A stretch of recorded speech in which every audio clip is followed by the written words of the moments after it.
Virginia's virtual viewers and Wings of Wisdom listening audience. I am so excited to be featuring Mr. Brian K. McNeill, and that's with 2 L's. He is the Sales Skills Improvement Evangelist, and he is also the dedicated and devoted husband to Dr. Lisa Santiago McNeill, and he's a former veteran. So thank you for your service, sir, and I am so excited that you are here today on today's episode. So give Virginia's virtual viewers and Wings of Wisdom listening audience a brief backdrop of your bio, and let's dive deep on mastering the art of sales.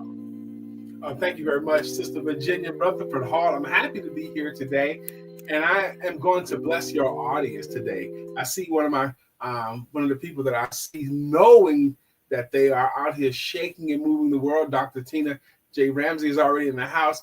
How you doing, Dr. Tina?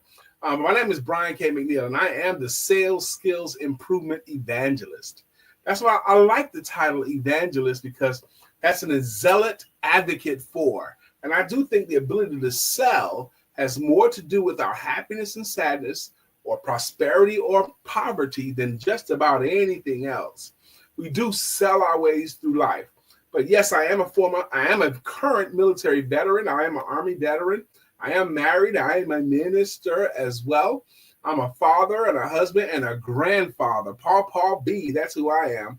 And I spend my life helping entrepreneurs to sell themselves, which they often forget, and their services better than they ever have before, so they can earn more money than ever before. I'm super excited to have you invite me into your space, and I'm going to bless today. I am so grateful you are here. I love the fact that you are a veteran and an evangelist. So I'm grateful. So how did your journey as a veteran and also as an evangelist shape your approach to sales and entrepreneurship and coaching? Oh, my. What a great question. It was going to require a big answer, though. I went to the Army when I was 17 years old because my mother and I had a different idea about how the household should be run, and it was her house. So I had the choice to get out or confirm, and I got out and joined the Army. And when I was in the Army, I decided to jump out of planes for a living, too, while I was in the Army. And when I got out of the Army, and as I was going through life, I got married to a beautiful woman. And she showed up at the job one day and said, "Brian, we're pregnant."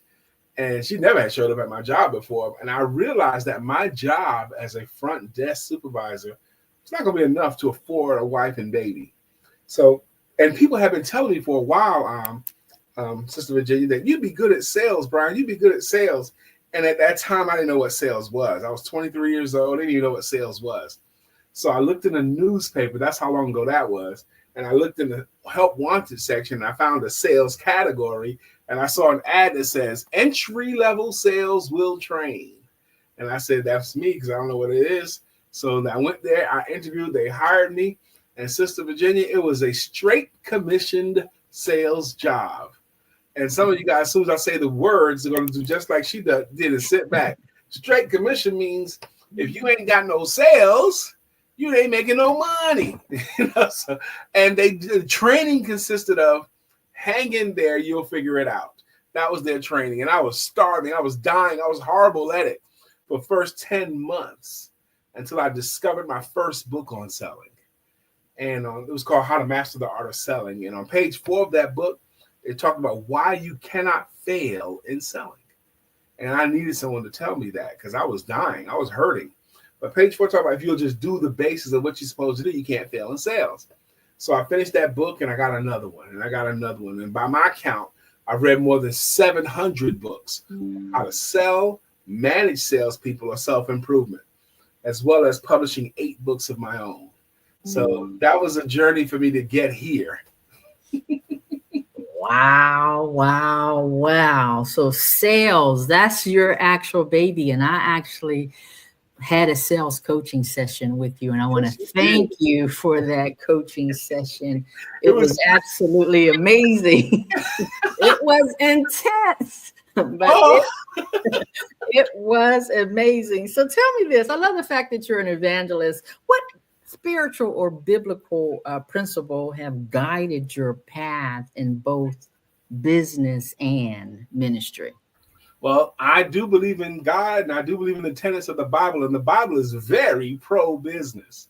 You know, it talks about the millionaires in the Bible. It talks about doing business until I return, but there's certain scriptures that mean more to me than others. Like, for example, Proverbs 11:26 says, the people will curse the ones that withhold the grain.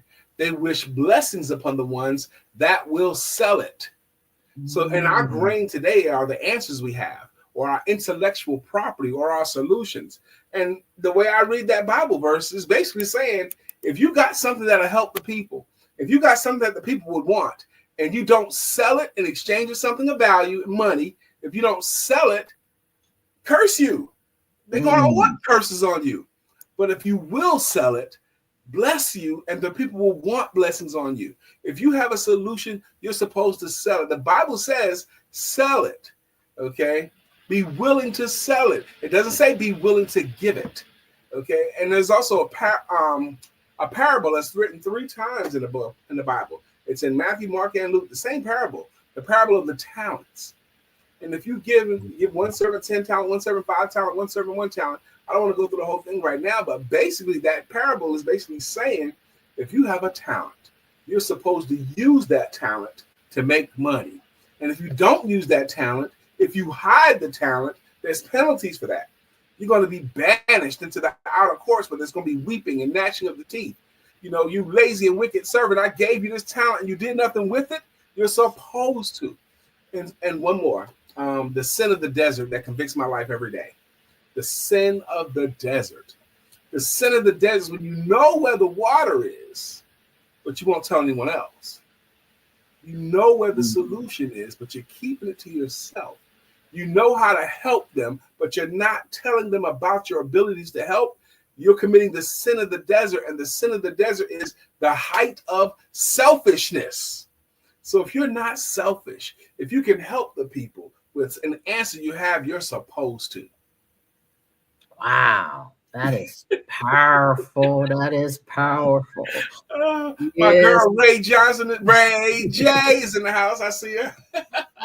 Yes, and Dr. Tina J. Ramsey is making all of this possible for me on Roku TV, Fire TV, Apple TV. So I'm so grateful. And Wings of Wisdom show hit the number 3 spot last month. Congratulations. Yes, yes. So tell me this, your upcoming book. I know you got several out there. Selling financial services is different. I'm in the financial arena, so I got to get your book. I want an autographed copy, so let me know how I can pay for this, get that, and get an autographed copy somehow. So you have to figure it out. If you go to my website, you can get an autographed copy. If you go through Amazon, they're just gonna send it to you direct. But if you go through me on my website, it'll come from my house, so I'll get your autographed copy. My upcoming book. You mentioned my upcoming book. It's really about a day or 2 away from being made public. That's how close it is. Cover everything done. My publisher has it. All of that stuff. Editing, everything is done. It's like a day or 2 before we press the button to make it public. But it's called Selling Financial Services is Different, because I see it as different. It's not the same as selling coaching services or network marketing or real estate. When you're talking about someone's money, you're very, very personal. The industry, the financial services industry, it kind of forces people to conform to sell logically because it makes sense. If the clients will put this much money into this vehicle, they're going to get this kind of results. That makes sense. That's such a smart thing to do. The challenge is your clients don't buy that way. They buy what they want way faster than what they need. They buy for the sake of someone else way faster than for themselves. So you have to constantly tell people in the financial services industry that you have to sell with emotion versus logic. Use your logic just to justify, but emotion to sell. And I teach how to do that with the tools. The words you use, like emotional words. Like the most emotional word in the English language starts with an L. What is it? Love. And most adults have taught themselves how to not say the word love and never use it. But I encourage, especially people in financial services, to talk about the word love as they're selling their services. You're going to love knowing, your family's going to love that you. Using simple tools like using the word love can help sell and help keep it on an emotional track instead of just logical. And then the second most emotional word in English language starts with an H. And what is it? Emotional? The second most emotional word in the English language starts with an H. What do you think it is, Sister Jacqueline? Huh? Hope. Hope is a good guess. Actually, the word that evokes the most emotion in the world is love. The word that evokes the second most emotion is the word home. Home. Home. Ray, of course, Ray would know because Ray is a regular part of my world. It's actually the word home. Thank you, Jacqueline, for the guess. It's actually the word home. And you're finding a way to use the word home in selling financial services. Everyone in your home will be protected. Everyone in your home will appreciate that this has been done. And a sentence that uses both the word love and home, you're going to love knowing that everyone in your home is protected. You're going to love knowing that everyone in your home has a financial future that's much more secure. You're going to love not have to worry about your home. Those kind of sentences can take on an almost hypnotic effect, but you have to learn how to use them. Yeah, that's powerful. So what is the number one mistake that professionals are making when they're trying to actually sell, like being pushy for some shit? The number one mistake entrepreneurs and salespeople are making today, and it is so pervasive, and it's so the number one mistake entrepreneurs are making today is they never ever even ask for business. They won't even ask for it. They want to be liked, and they don't want to risk being liked. So they never, ever ask for business. They'll do a good presentation and then hope. They'll do a good presentation or might say, what do you think? But they never formally ask for business.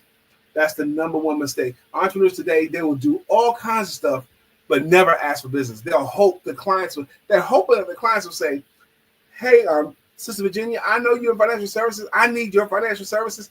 And will you give me a plan that I only have to pay $100 a month? They're hoping that will happen, but it doesn't happen like that. That's right.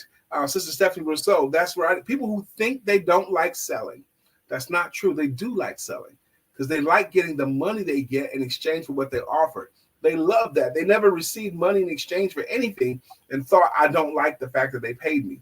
But what the fear is, the potential for rejection. That's what their fear is, potential of rejection. And that can be overcome too.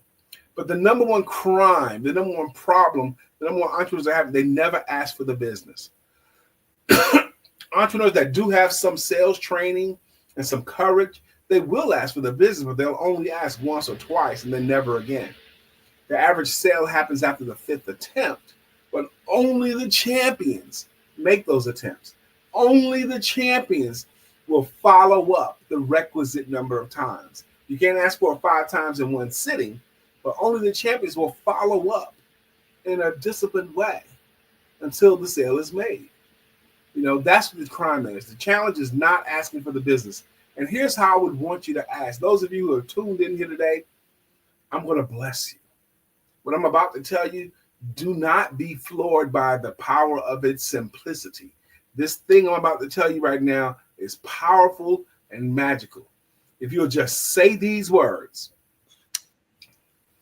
once you believe the client understands what you're offering, once you believe they understand how you're benefiting them, once you believe they have a full understanding of what they get for the money, I want you to say these words. Will you give us a try? Will you give my service a try? Will you give this program a try? Will you give us a try? It's such an amazing, non-threatening way to ask for the business. It doesn't hurt you. Ask them to give you and your services a try every time. Will you give us a try? When you only, Ray, I'm telling you, I understand where Ray's going. She spoke the word try. Only use the word try in this instance. only use the word try after you believe they fully understand what they're getting and they know how much it costs. Ask them to give your services a try. Try is a tricky word, and I think that's might be where Ray's going with it. You don't say stuff like, when someone asks you what you do for a living, you don't say, I try to help people. That's a crime. No one's going to pay you for trying to help them. They'll pay you for helping them. But give our services a try once they understand what they're getting and how much it costs. That's when it's appropriate. Wow. So sing it, girl. Wow. Wow. Wings of wisdom. Wow. So I love it. So tell me this. What are your leadership skills from the military?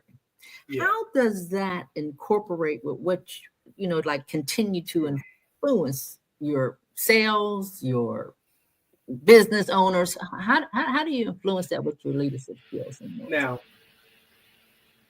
the truism is that I've had jobs, I've been in the Army, and I've never had a job in any capacity longer than 6 months where I didn't end up in leadership at some point. I wonder how much this impacted me, but when I was 11 years old, the elite students in Brooklyn, New York got to go to a program called the Reach Out program. And it was leadership training for school students, leadership training for the summer. And I took that course, but I don't know how much that impacted, but every job I've ever had, every military place, I ended up in leadership or somehow, because I always do my best. I show up early. I always show up early, 30 minutes early minimally if I'm going anywhere. So even on the jobs, I always showed up to the job early because that gave me a time to get comfortable, get my coffee, get everything. So before I had to start, I always show up early. I work everything as good as I can, and I don't cut corners, which is a reliable leadership trait. And when companies see this, I had one job one time. I was launching my business as a sales trainer, but I still had a household to maintain. And I took a part-time job as selling over the phone during from 9 till 2. Okay, that's all it was. There are like 70 or 80 telephone salespeople in the room, and I was there a week and a half, 2 weeks, and they called me into the office. My first day, I gave a class, by the way. My first day, they had this objection. They had a sales meeting, and they had this objection that's been bothering all of them. And I told them how to overcome that objection on the first meeting. And then they asked me, can you explain more? And I went up to the board and I showed them how to do it. My first day. But 2 weeks later, they came to me and said, Brian, we need you to be the sales manager here. And I was like, nah, I'm doing my own thing. I don't want to be the sales manager here. I'm doing my own thing. And then the week later, they said, Brian, you have to be the sales manager here. I said, what about this person? What about that person? They've been in the company much longer, and they know what they're doing. They're pretty good at it. Those people can do it, but they can't lead anybody else. We need you to do it. And I asked for a lot of money to be the sales manager, way more than I thought they would say yes to. And I told them, and this is going to kill you right here. I said, look, I'm only going to work 4 days a week. I won't work any Fridays. Okay. So they had to pay me a guaranteed salary, pretty high. And I only work 4 days a week because I had told them no already. And I was about to tell them no again. And they said, okay, we'll do it. So you sold yourself. Well, there was a concept going on there. The fear of loss is greater than the desire for gain. And when they realized that I could potentially just leave altogether, they wanted to do more. And people will do more to protect something that's already in the house instead of trying to find something else. You know, they had some fear of loss because I already told you guys no. I don't want to be the leader of this group here. And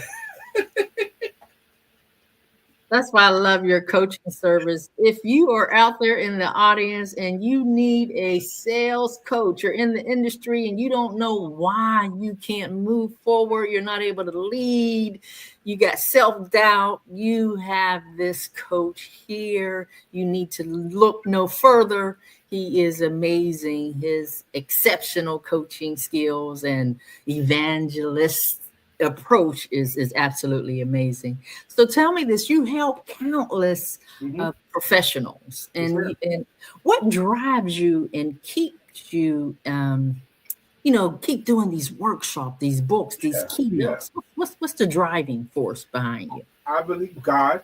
I believe that God has uniquely gifted and qualified me.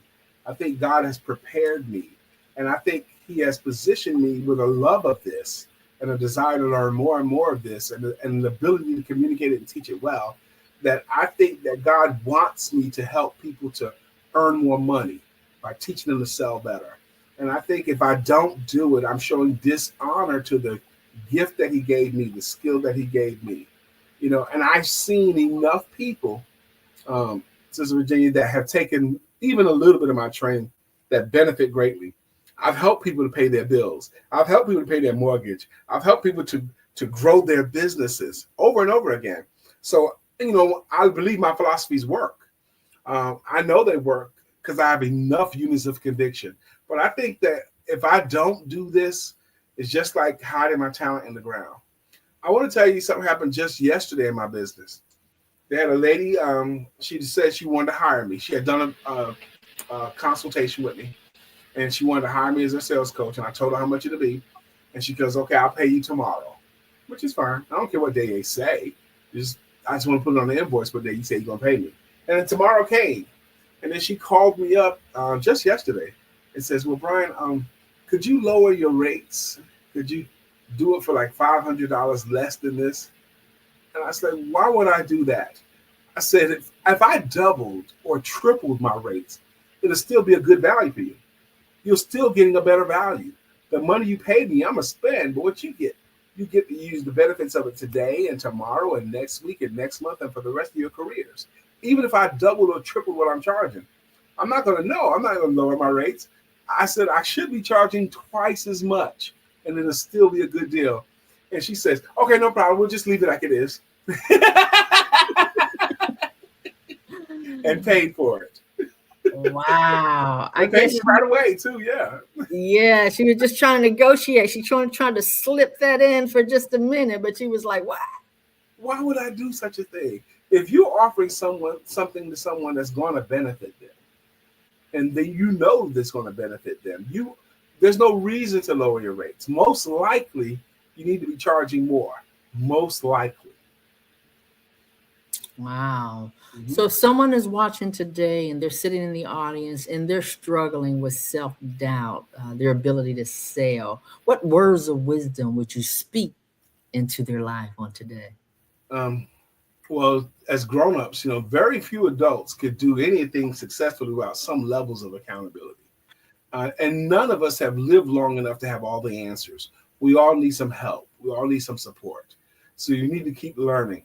I offer a free consultation to anyone that schedules it with my Calendly link. I don't know if you have it or not, but I'm willing to offer a free consultation. It's calendly.com/BK McNeill. BK McNeill, that's mine. But words of that will be encouraging. Let's say I never saw you again and I wanted you to sell well. I would say to ask yourself this question. Are you selling to people or for the people? See, if you're selling to them because you're trying to make money, if you're selling for them, it's because you know they're going to be better off. And if you know they're going to be better off, you owe it to them to motivate them to take your solution. You owe it to them to motivate them to take your solution. Selling today is more of a motivational act than it has ever been. Calendly.com, Sister Mia James. Calendly.com. It's a popular scheduling app. /BK McNeill. MCNE. Thank you, Ray. That's exactly right. What Ray put up there. Ray J. Johnson. Calendly. Thank you, Ray. I appreciate that so much. You owe it to them to offer it to them. They don't have to accept it, but you have to offer your services. And if you know they're benefited by what you offer, you do owe it. Motivation is the thing. Your job is to motivate them to take an action. I do hope to speak to you, Mia. I do hope to speak to you, Sister Juanita. And it's free. There's a rap lyric by some poets of the 80s that I like. Okay. And it goes like this. Listen up, homeboy. Give this a thought. The next time someone's teaching, why don't you get taught? It's like that. I'm willing to teach. You guys should get taught. Yes, Miss Mia James has a financial service company, and I'm actually a part of. She's the founder. She fired her boss at the age of 40. And she has a full-fledged financial service company, and I sent her the link yesterday, and she's helping me in this financial industry as well. So, Wonderful. Mia James, thank you. So I'm gonna do some rapid fire fun just for a few minutes. Okay, let's do it. So tell me, before your keynotes, what is it, coffee or tea? Before I do anything, it's coffee for me. It's always coffee. It's coffee yes, for you? Yes. Okay, so what is one word that will describe your speaking style? Dynamic. Wow, that's so true. That's Dynamic. So true. I rock when I give a workshop, and everyone in the room gets involved. Everyone gets involved in the fun. It's laughter and learning. Yep. Okay, so what is your favorite scripture that fuels your faith in business? Colossians 3:23 and 24. And whatsoever work you do, do it as if you're working for the Lord and not man, for you know there will be a reward for this. Wow, that is powerful. Colossians 3:24. Did you 23 and 4? 3:23 and 4. Okay, tell me this. What book? I know your books is there, but besides yours, that every entrepreneur should read. Besides mine? Okay. Besides my books, there's a thin little book. You can read it in the afternoon. It's an absolute treasure. It's called The Greatest Salesman in the World by Og Mandino. It's set in biblical times and is biblically based, but it's a little thin book. You can read it in a couple of hours probably, but I think it does the best as far as getting your mind right to be great. Set in the time period of Bethlehem and baby Jesus in the manger, that kind of time period. I think it does the best job of mentally preparing you to do this work great. Wow. And don't let the title throw you off. The Greatest Salesman in the World. That's the title, but it's based on biblical tenets, and it's the best. Wow. I love little golden treasures that you can read in the afternoon. You know, as I love listening to audio, to just grab a nugget and just dive in, and a little thin one. Oh, I can do that all day long. So in the last one, tell me this, what's the best advice that you received in or out of uniform that you can give to the audience? The best this is the best advice I ever got. And I'm going to share it with you. Two things. To be successful in life. Number one is be willing to ask for more help. Be willing to ask for more help. And number two is be willing to accept more help. The best advice I ever got, the best advice I'm going to be giving. You can't do this by yourself. None of us. We all need some help. But be willing to ask for the help you need. And when it comes, I made the mistake 5-6 times. Someone raised their hand saying, Brian, I want to help you. I want to support your business. And I didn't let them. I didn't know how to use the help. But as I mature, I'm learning to accept help. Thank you. And if you can give Virginia's virtual viewers one last golden nugget that they could take home today, what would that be? Ask for the business. Ask for what you want. And ask formally. You don't have a problem with selling. You have a problem with making offers. Most of these entrepreneurs that tune into things like this, they might go a month and only offer their services once or twice, or 2 months, 3 or 4 times.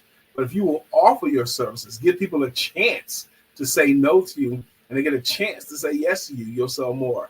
And holler at your boy. Schedule time with me. Schedule a time. Okay, I want to thank you so much for leaning in. I appreciate you. And like I said, your coaching service is absolutely amazing, and complimentary consultation for those individuals who need help. You want to lean in. So you want that information once again, how they can reach you? calendly.com/BK McNeill, McNeill. Love it. So thank you, Wings of Wisdom listening audience and Virginia's virtual viewers. We're so grateful to have you on today. And we will see you on the next episode of Wings of Wisdom.